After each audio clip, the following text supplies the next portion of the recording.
120 दिन बचा हुआ है मात्र, अब कहाँ आपके पास टाइम है? नहीं, स्टडी और को फिक्स करना पड़ेगा। पर डे कम से कम 2 डीपीपी और एक पीवाईक्यू के कुछ प्रॉब्लम जरूर कर लें। कोशिश करनी चाहिए कि एक टेस्ट जरूर दें। नंबर का कुछ आता पता नहीं और हम पढ़े जा रहे हैं कुछ भी। सर केमिस्ट्री में ऑर्गेनिक नहीं आता है तो सर ऑर्गेनिक के प्रश्न नहीं आएंगे, ऐसा नहीं है बेटा। हेलो बच्चों, जैसे जैसे हमारा 2026 और नजदीक आ रहा है, जनवरी नजदीक आ रही है, वैसे वैसे हमारे दिलों की धड़कन बढ़ती जा रही है कि अब तो टेस्ट काफी, हमारा जेईई मेंस का पेपर काफी नजदीक आने वाला है, नजदीक आ गया है।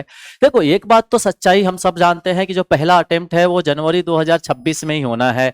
भले अभी फॉर्म नहीं आया है, फॉर्म की डेट अभी नहीं आई है, बट ये सबको एक मोटा मोटी आइडिया रहता है कि भाई 15 जनवरी से 31 जनवरी के बीच में ही अपना जेईई मेंस का पेपर होने वाला है। जनरली यह तो बहुत होगा तो 1-2 फरवरी तक जाएगा। अब इन दिनों में यानी हमें अब अगर टोटल डेज काउंट किया जाए तो डेज मुश्किल से 120 दिन के आसपास बचा हुआ है। अब इन 120 दिनों में हम कैसे 99 परसेंटाइल के स्कोर तक पहुंच सकते हैं? अगर हमें 99 परसेंटाइल तक स्कोर पहुंचाना है तो क्या क्या हम अपनी स्ट्रेटजी फॉलो करें, ऐसा क्या हम रूल बनाएं, ऐसा क्या रोड मैप तैयार करें जिससे कि हम 99 परसेंटाइल तक पहुंच पाए। देखो ये छोटा काम नहीं है। अगर आपके मार्क्स कम आ रहे होंगे अभी टेस्ट में तो ये और कठिन हो जाता है ये काम। अगर ये मार्क्स आपके अच्छे आ रहे होंगे तो और आपको इंप्रूवमेंट किस एरिया में, कहां पे, किस जगह पे, किस पार्ट में, किस पर्टिकुलर पार्ट के लिए हमें इंप्रूवमेंट करनी है, इस पे सोचना पड़ेगा। होता क्या है कि जनरली हम एक फिक्स पैटर्न पे चलने लगते हैं कि हाँ हमारा पैटर्न ये है कि हमको रोज सुबह क्लास लेनी है, फिर दोपहर में थोड़ा बहुत डीबीपी प्रैक्टिस सीट जो भी क्लास टीचर या अपने टीचर आपके दिए हुए हैं उनको प्रैक्टिस करनी है, थोड़ा गेम खेलना है, जो बचा हुआ टाइम है उसमें सोना है, यही सब में अपना हम टाइम निकाल देते हैं। बट क्या ये टाइम हमारे लिए सफिशिएंट है? क्या हम ये जो काम कर रहे हैं क्या ये हमारे लिए सही है? क्या इससे हम अपने 99 का स्कोर जो हमारी एक चाहत है, जो हम चाहते हैं इसको अचीव करना, क्या ये हम कर पाएंगे? ऐसा तो आप इस चीज को जो फिक्स पैटर्न पे अभी तक चले आ रहे हो इसको मैं यही कहूंगा छोड़ दो, इससे हमारा नहीं होने वाला है 99 परसेंटाइल। 99 परसेंटाइल के लिए प्रॉपर परफेक्ट एक फिक्स्ड स्ट्रेटजी बनाओ। जो भी आप स्ट्रेटजी बनाओ उसको अगले 120 दिन तक फॉलो करो। मेन बात है कि कोई भी एक स्ट्रेटजी हो उसको फॉलो होनी चाहिए, हमारी स्ट्रेटजी उसको कंप्लीट करना है।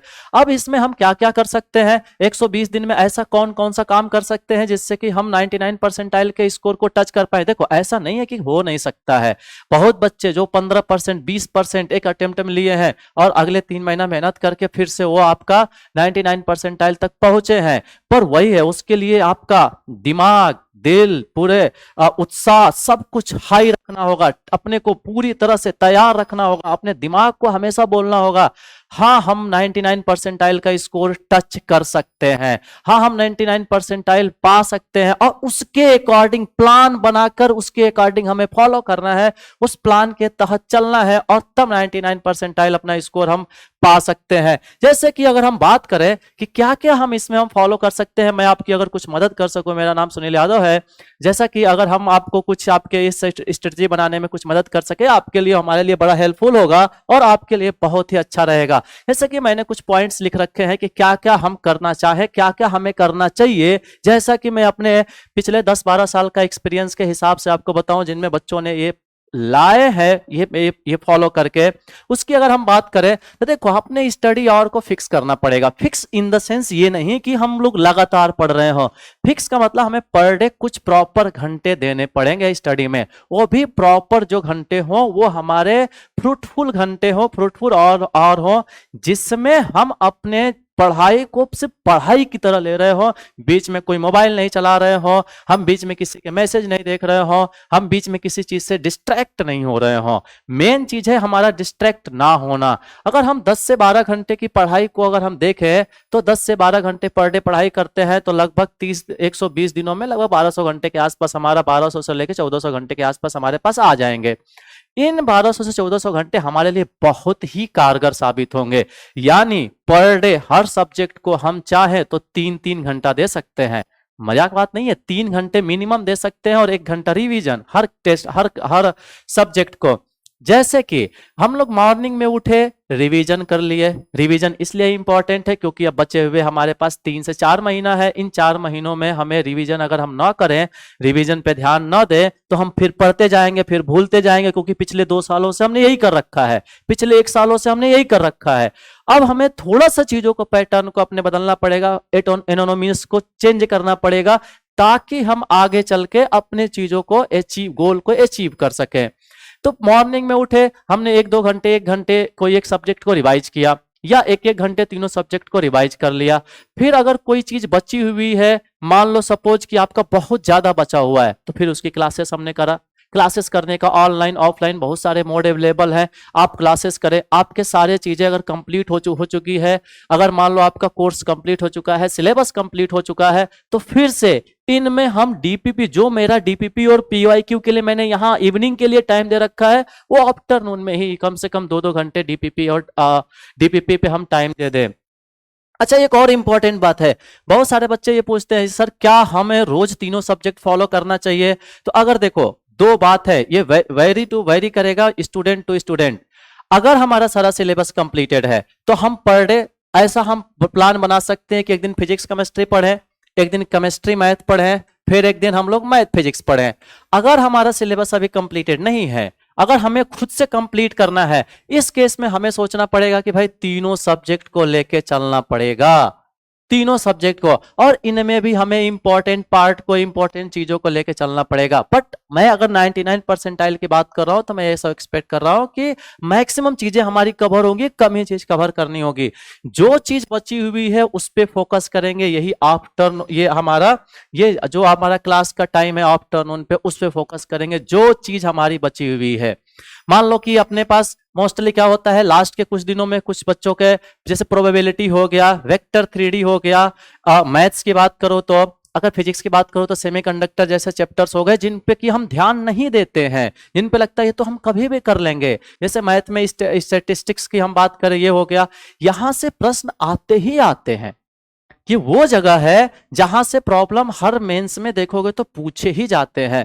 तो पहले तो हम ये देख लें अपने टीचर से मिलके, या हम आपको बता दे रहे हैं यहाँ पे कि ये इंपॉर्टेंट चैप्टर्स हैं, इन कुछ इंपॉर्टेंट चैप्टर्स को आप जरूर पढ़ लें। उसके बाद जो चीजें हमारी कमजोर है, जो चीजें हमारी वीक है, उनकी हम और क्लास देख लें, या उनको हम अपने टीचर से मिलके उन पे डाउट्स या उन पे अपना 1-to-1 सेशन लगा लें, जिससे कि हमारी ये वाली जो वीक टॉपिक है यहाँ पे वो क्लास में कंप्लीट हो जाए। तो यहाँ पे वीक टॉपिक पे फोकस करना है। इवनिंग टाइम में हम कोशिश करें पर डे कम से कम 2 डीपीपी और एक पीवाईक्यू के कुछ प्रॉब्लम जरूर कर लें। क्या होता है कि हम डीपीपी को छोड़ देते हैं या पीवाईक्यू पे नहीं ध्यान देते, हमको लगता है लास्ट में देख लेंगे पीवाईक्यू, लेकिन बेटा आप खुद सोच के देखो, अगर पिछले 5 साल का भी आप पीवाईक्यू देखो तो बहुत सारे, लगभग 40-50 पेपर हो चुके हैं पिछले 5 सालों में। वो 40-50 पेपर तो हमारे 3 से 4 साल में हो जाते हैं। एक सेशन में हमारे पास हो जाते हैं आप 8 पेपर होते हैं, 2 सेशन मिला के हमारे पास 16 पेपर हो जाते हैं। तो 3 से 40 पेपर, ये हमारे पिछले 3-4 सालों में हो चुके हैं। अब इन 30-40 पेपर में कितने सारे प्रॉब्लम है, हम लास्ट टाइम पे इसको लास्ट टाइम पे नहीं कर सकते, तो लास्ट टाइम पे करने से अवॉइड करें, अभी से इसको अपने हम प्रैक्टिस में डालें।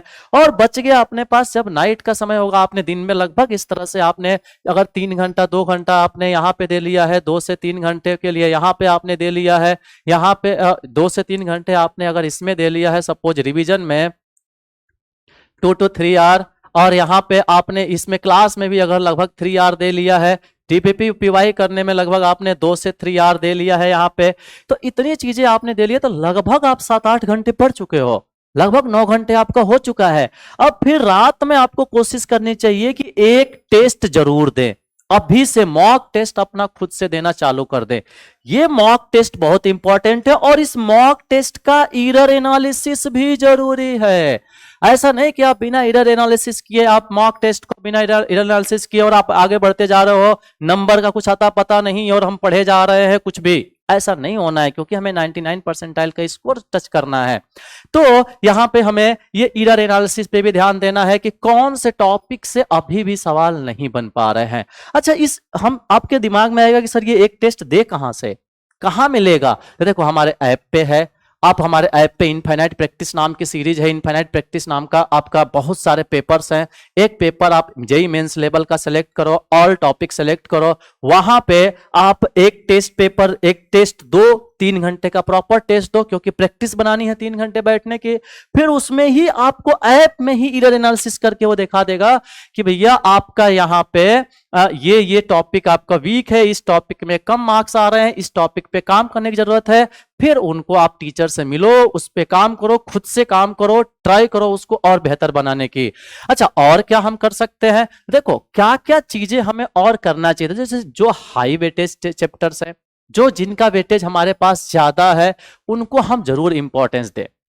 लेकिन एक कॉमन मिस्टेक हमसे होती है कि एक ही सब्जेक्ट पे हम बहुत ज्यादा फोकस करते हैं। एक सब्जेक्ट को हम बहुत ज्यादा, किसी एक सब्जेक्ट को पढ़ने लगते हैं जो हमें पसंद आ गई। लेकिन इस सच्चाई से हम भाग नहीं सकते बेटा कि हमें केमिस्ट्री नहीं पसंद है, सर हमें मैथ नहीं पसंद है, हमें सिर्फ फिजिक्स ही पसंद है और हम फिजिक्स ज्यादा पढ़ रहे हैं, मैथ और केमिस्ट्री नहीं पढ़ रहे हैं। बेटा इस सच्चाई से आपको अवगत होना पड़ेगा, इस सच्चाई से आपको जानना पड़ेगा कि तीनों सब्जेक्ट पढ़ के ही आप पास हो सकते हो। जेईई मेंस में तीनों सब्जेक्ट ही आने वाले हैं। ऐसा नहीं कि केमिस्ट्री के पे आपको केमिस्ट्री नहीं आती है तो केमिस्ट्री का सब्जेक्ट, केमिस्ट्री का पेपर नहीं आएगा। सर केमिस्ट्री में ऑर्गेनिक नहीं आता है तो सर ऑर्गेनिक के प्रश्न नहीं आएंगे, ऐसा नहीं है बेटा। आपको यहाँ पे ध्यान देना पड़ेगा, तीनों सब्जेक्ट को एज इट इज एक्सेप्ट करके पढ़ना पड़ेगा। जब आप अपने कॉलेज में चले जाना तो वहां सेलेक्ट करना कि नहीं मुझे मैथ नहीं पसंद है तो मैं मैथ का पार्ट नहीं लूंगा, मैं ऐसे सब्जेक्ट लूंगा जिसमें फिजिक्स और केमिस्ट्री आती है या फिजिक्स आती है या जो मेरा फेवरेट सब्जेक्ट है वो आती है। पर अभी सच्चाई को एक्सेप्ट करते हुए अगर हमारी केमिस्ट्री या मैथ या फिजिक्स कोई एक सब्जेक्ट हमें अच्छा नहीं लगता है, उसको भी पढ़ना पड़ेगा। इस सच्चाई को दिमाग में, दिल में जहां बिठाना हो बिठा लो, क्योंकि इसके बगैर आप 99 परसेंटाइल का स्कोर नहीं पा सकते। फिर और तो क्या होता है, हम पीवाईक्यू और क्लास जो इलस्ट्रेशन होता है इसको हम लास्ट के लिए छोड़ देते हैं। अरे पीवाईक्यू तो हम बाद में कर लेंगे। अरे बाद में कहां से करोगे, टाइम ही नहीं है। अब तो 120 दिन बचा हुआ है मात्र, अब कहां आपके पास टाइम है? सर हम मॉक टेस्ट बाद में दे लेंगे। कब मॉक टेस्ट दोगे? पिछले 2 साल तो दिए नहीं, पिछले 1.5 साल में अगर हम हुआ भी तो बहुत कम मार्क्स आया। अब हमें 99 परसेंटाइल पे हम बात कर रहे हैं कि हमें 99 परसेंटाइल पहुंचना है, तो मॉक टेस्ट पे ध्यान देना पड़ेगा। अभी से मॉक टेस्ट पर डे देना पड़ेगा। इसी को मैंने कहा है यहाँ पे कि मॉक टेस्ट बहुत जरूरी है। मॉक टेस्ट हमारे लिए बहुत जरूरी है बेटा। मॉक टेस्ट हमें पता चलता है कि हम कितने पानी में हैं अभी और कितना पानी नापना है अभी, कितनी गहराई है अभी। तो हम आते हैं इस पे। फिर आगे टेस्ट एनालिसिस, मैंने जैसे बता दिया कि वीकली कोशिश करें आप एक 15 दिन में फुल टेस्ट दें और अपने ऐप पे हमेशा टेस्ट देते रहे। ये अपने कुछ एक सबसे इंपॉर्टेंट बात, 120 दिन की हम बात कर रहे हैं, लास्ट 20 डेज में, और लास्ट 20 डेज में यहां पे सेंटर पे, इस सेंटर पे भी आपको या जहां भी आप पढ़ रहे हो वहां पे पर डे अल्टरनेट डेज पे या पर डे 2 टेस्ट लिए जाएंगे। यहां हम 2 टेस्ट कराते हैं, पिछले साल भी कराए थे, इस साल भी कराया जाएगा। पर डे 2 टेस्ट, सुबह 3 घंटा, फिर शाम में 3 घंटा, और तुरंत कॉपी चेक होके शाम तक आपके हाथ में रिजल्ट। अगले दिन हम बैठ के भी डिस्कस करते हैं या हम बात आपसे वन ऑन वन डिस्कस करते हैं कि बेटा यहाँ गलती हो रही है, इस पार्ट में गलती हो रही है, इस पार्ट पे आपको काम करने की जरूरत है। बट ये लास्ट 20 डेज की बात है। हाँ, एक और चीज है कि हमें लास्ट के कुछ दिनों में ना सिर्फ रिवीजन करना होता है। जब लास्ट में हम पहुंचे, जैसे लास्ट के हमारे पास आ गया, जैसे दिसंबर खत्म हो गया, दिसंबर तक हम पढ़ाई किए, सारा सिलेबस कवर किए, सब कुछ रिवीजन किए, सब कुछ हम प्रैक्टिस किए, डीबीपी लगाए, पीवाईक्यू लगाए, अब हमें लास्ट के 20 डेज में बेटा नया कुछ नहीं पढ़ना है, नया कोई टॉपिक की तरफ जाना भी नहीं है, सिर्फ रिवीजन। जितना ये पढ़ लिया है, पर डे रिवीजन कर भी रहे थे, लास्ट के 20 डेज में हमें पैटर्न सेट करना है अपना, किस टाइप के सवाल में क्या यूज करना है, थिंकिंग प्रोसेस डेवलप करनी है। हमें सोचना है कि अब हम यहाँ पे क्या ऐसा फॉलो करें, अब हम यहाँ पे कोई दूसरी नई चीज ले आकर के नया चीज पढ़ के नया चीज सीखने का समय नहीं है, क्योंकि समय सबसे बड़ा इंपॉर्टेंट है। यहाँ पे समय आपके पास अब वो नहीं रह जाता है कि आप नई चीज सीख के फिर उस पर प्रैक्टिस करके ये सब कर ले, क्योंकि जितना आपने सीख लिया है अब तक, लास्ट के 2-2.5 महीने, उन 2-2.5 महीने पे विश्वास करो। उन 2-2.5 महीने को आपने ईमानदारी पूर्वक पढ़ा है तो लास्ट के 20 दिन सिर्फ उनको रिवाइज करो। क्वेश्चन जो आपका टेस्ट हो रहा है उन टेस्ट में पार्टिसिपेट करो, उन टेस्ट को दो। 99 परसेंटाइल होता है बेटा, हुआ है बेटा, ये श्योर है। पिछली साल ही हमारे यहाँ ही एक बच्चे को 84 से 99 परसेंटाइल तक गया था, 54 से 99 परसेंटाइल तक गया था। और ये इस तरह से अगर हम अपने मेहनत को, अपने पैटर्न को सेट करते हैं, मेहनत करते हैं, तो बेटा आपके 99% आएंगे, ये मेरी तरफ से बिल्कुल उम्मीद है। All the best, thank you बेटा।